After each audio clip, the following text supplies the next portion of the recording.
اور جو کوئی رحمان کی یاد سے آنکھیں بند کر لے یعنی تغافل کرے، ہم اس پر ایک شیطان مقرر کر دیتے ہیں تو وہ اس کا ساتھی ہو جاتا ہے،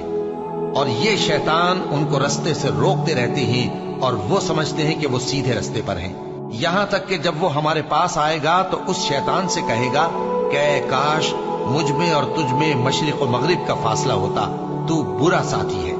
اور جب تم ظلم کرتے رہے تو آج تمہیں یہ بات فائدہ نہیں دے سکتی کہ تم سب عذاب میں بھی شریک ہو، تو کیا تم بہرے کو سنا سکتے ہو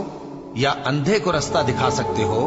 اور جو کھلی گمراہی میں ہو اسے راہ راست پر لا سکتے ہو؟ پھر اے پیغمبر، اگر ہم تم کو وفات دے کر اٹھا لیں تو بھی ان لوگوں سے تو ہم انتقام لے کر رہیں گے۔